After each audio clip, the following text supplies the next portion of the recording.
Komisi Kepolisian Nasional mulai menjaring kriteria calon Kapolri menjelang mendekati masa pensiunnya Jenderal Idham Aziz yang jatuh pada 1 Februari mendatang.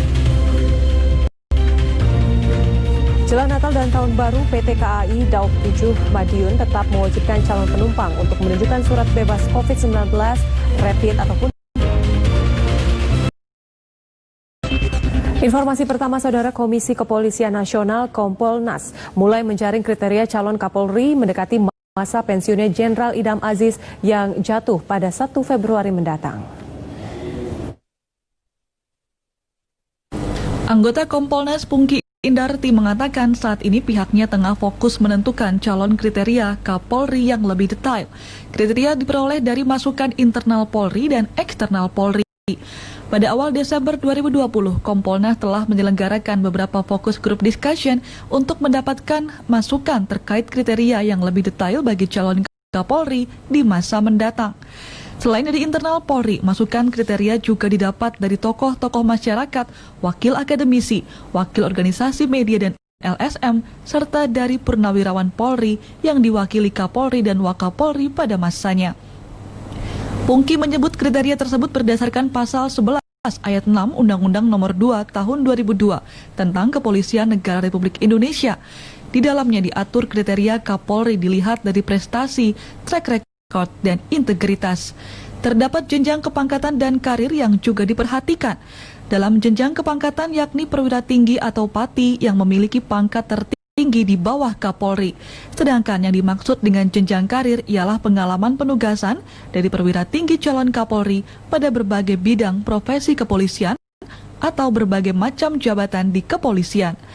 Sejumlah nama mulai santer terdengar akan menjadi calon kuat Kapolri pengganti Idham Aziz, mulai dari Wakapolri Komjen Gatot Edi, Kabareskrim Komjen Listio Sigit, hingga Kabaharkam Komjen Agus Andrianto. Indonesian Police Watch menyebut saat ini pihak istana tengah mempertimbangkan dua nama bakal calon Kapolri sebagai calon kuat pengganti Idham Aziz. Diperkirakan pertengahan Januari 2021, satu dari dua nama calon Kapolri itu sudah dikirim ke Komisi 3 DPR untuk uji kepatutan. Meskipun kalangan istana sudah melirik dua nama bakal calon, IPW berharap proses pencalonan Kapolri tetap melalui prosedur yang baku, yakni lewat dua arah melalui Kompolnas yang mengusulkan nama bakal calon ke Presiden, lalu Dewan Kebijakan Tinggi atau Wanjakti Polri juga mengusulkan nama bakal calon ke Presiden. Tak seperti saat Idham Aziz menjadi Kapolri yang tidak melalui proses Wanjakti, nama Idham Aziz diperoleh Presiden hanya melalui usulan Kompolnas. Dalam menilai calon Kapolri pengganti Idham Aziz, Ketua Presidium IPW, Neta Espani menjelaskan, IPW melihat ada 3 poin penting yang harus diperhatikan Presiden Jokowi. Pertama, sejauh mana loyalitas dan kedekatan sang calon dengan Presiden Jokowi. Kedua, sejauh mana sang calon bisa mengkonsolidasikan internal kepolisian dengan jam terbang yang dimilikinya, dengan kapasitas dan kapabilitas yang bisa diterima senior maupun junior di tubuh Polri, dan dengan kualitas kepemimpinan yang mampu menyelesaikan masalah di internal ataupun eksternal kepolisian. Ketiga, sejauh mana figur calon Kapolri itu tidak memiliki kerentanan masalah, terutama masalah yang bisa menjadi polemik di masyarakat di masa sekarang maupun masa depan. Di era milenial sekarang ini, tantangan tugas Polri harus menghadapi dampak COVID-19 dan pasca COVID-19. Selain itu, juga kemampuan menghadapi maraknya kelompok radikal, intoleransi, terorisme, dan separatisme. Saudara, Komisi Kepolisian Nasional mulai menjaring kriteria calon Kapolri menjelang mendekati masa pensiunnya Jenderal Idham Aziz yang jatuh pada 1 Februari 2021 mendatang. Ya, lalu bagaimana Kompolnas menjaring aspirasi dari berbagai elemen, mulai dari internal polisi hingga masyarakat terkait dengan kriteria calon Kapolri? Saat ini kita telah terhubung dengan Komisioner Kompolnas Pungki Indarti. Selamat siang, Ibu Pungki. Selamat siang, Mbak Nirma. Selamat siang, Mbak Natasya. Ya. Sehat selalu ya. Ya, Alhamdulillah. Semoga Bu Pungki juga sehat selalu. Baik, Bu Pungki, sejauh mana pihak Kompolnas menjaring aspirasi terkait dengan kriteria begitu calon Kapolri pengganti Jenderal Idham Aziz sendiri, Bu Pungki? Ya, terima kasih. Jadi kami dalam melakukan pengamatan terhadap nama-nama calon Kapolri itu, kami tetap berpegang pada pasal 11 ayat 6 Undang-Undang Nomor 2 Tahun 2002 tentang Kepolisian Negara Republik Indonesia. Jadi calon-calonnya nggak bergeser dari itu. Artinya mereka yang merupakan perwira tinggi Polri dengan yang masih aktif ya, dengan mempertimbangkan jenjang kepangkatan dan karir. Nah, jenjang kepangkatan dan karir adalah yang paling senior. Jadi setelah Kapolri, kalau Kapolri kan bintang 4, yang paling senior kan bintang 3. Nah, jadi yang bintang 3 itu mulai kami lihat. Kemudian yang kedua juga terkait dengan karir. Jadi karirnya penugasan di mana saja. Itu kita lihat. Jadi baik dari satuan kerjanya apa, kemudian satuan wilayahnya apa, sehingga kita bisa melihat kekayaan pengalaman dari situ. Nah, kita akan melihat dari prestasinya, kemudian kita lihat dari integritas dan dari track record. Nah, sebelumnya pada awal Desember kami memang menjaring masukan-masukan dari internal Polri, kemudian juga dari eksternal dan dari purnawirawan Polri ya. Nah, dari beliau-beliau itu kami mendapatkan banyak masukan terkait dengan kriteria-kriteria, dan nanti dari kriteria-kriteria itu akan kami saring, kami susun, kami cocokkan dengan nama dan kami peras, kemudian hasilnya bisa ada beberapa nama yang nanti akan kami sampaikan kepada Presiden untuk dapat dipilih. Seperti itu, Mbak.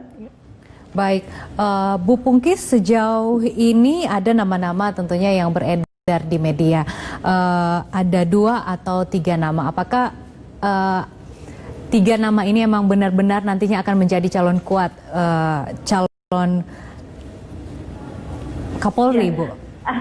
Kami tidak bisa menyampaikan nama-nama itu secara terbuka kepada publik. Kan kami menyampaikannya kepada Presiden. Jadi harus kami sampaikan dulu kepada Presiden, baru nanti Presiden yang akan memilih, dan Presiden mengirimkan surat kepada DPR untuk bisa disetujui. Jadi dilakukan fit and proper test.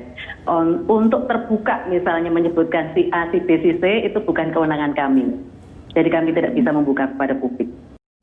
Ya, baik Bu Pungki, ini soal titip menitip nama begitu. Untuk seorang calon Kapolri sendiri, bagaimana Kompolnas ini menjadi independensi begitu, Bu Pungki? Iya, kami independen ya, kami independen dan kami tidak mau ada intervensi. Artinya yang kami saring adalah yang terbaik dan kemudian kami serahkan kepada Presiden ya, pertimbangan kami untuk dapat dipilih oleh Presiden. Nah, tetapi Presiden mempunyai hak prerogatif untuk memilih. Jadi dari yang kami usulkan, kami pertimbangkan tadi, nanti Presiden yang akan memilih. Itu semua menjadi kewenangan Presiden dan Kompolnas tidak punya kewenangan apa-apa untuk istilahnya istilahnya tanda petik ya, mendikte Presiden harus pilih ini, tidak bisa. Itu penuhnya benar-benar kewenangan Presiden, hak prerogatif Presiden, dan kita semua menghormati hak prerogatif Presiden seperti itu. Baik. Terima kasih Bu Pungki, Komisioner Kompolnas, sudah berbagi informasi bersama Klik Indonesia Siang. Terima kasih banyak Mbak Nirma, Mbak Natasha. Selamat siang, Bu. Selamat siang. Sukses. Kita ke informasi selanjutnya, Saudara. Indonesia Police Watch memprediksi ada 13 perwira tinggi Polri berpangkat Komisaris Jenderal atau Komjen yang bisa ikut bursa calon Kapolri pengganti Jenderal Idam Aziz yang akan pensiun akhir Januari 2021. Berdasarkan catatan IPW, 6 dari 13 Komjen itu bertugas di internal Polri dan 8 lainnya bertugas di luar Polri. IPW menilai seluruh perwira tinggi berbintang 3 memiliki peluang yang sama dalam perebutan calon Kapolri. Dan berikut infografis calon Kapolri versi IPW.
Informasi lainnya masih akan kami hadirkan sesaat lagi. Tetaplah bersama kami di Klik Indonesia Siang.